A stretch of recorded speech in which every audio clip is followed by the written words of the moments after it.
Are you a disciple? I bet you've never thought of yourself as a disciple, but you are. Several years ago, a preacher from out of state accepted a call to a church in Houston, Texas.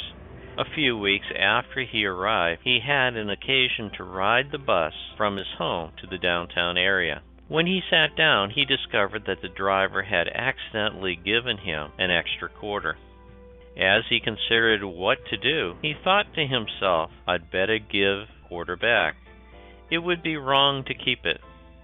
Then he thought, oh, forget it. It's only a quarter. Who would worry about this little amount? Anyway, the bus company gets too much for a fare. They'll never miss it. Accept it as a gift from God and keep quiet.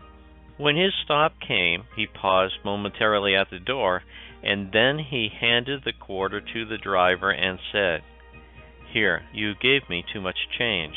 The driver, with a smile, replied, Aren't you the new preacher in town?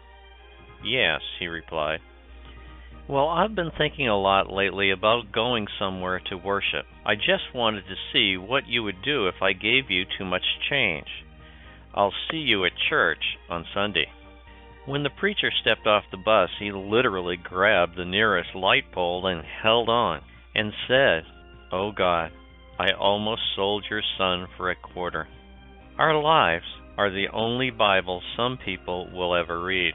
This is a really scary example of how much people watch us as Christians and will put us to the test. Always be on guard and remember, you carry the name of Christ on your shoulders when you call yourself Christian. Watch your thoughts. They become words. Watch your words.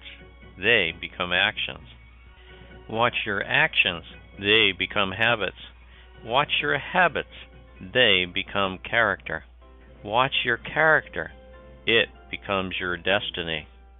Today we see the disciples being sent out 2 by 2 to be Christ's representatives in every village and town that they enter. Just like our preacher, they will be watched closely to see if they mirror Christian behavior. Don't think for 1 minute that you aren't being watched by your spouse, your children, your neighbors, and your community. Like the disciples Jesus sent out 2 by 2, you are Christ's representative in your little corner of the world.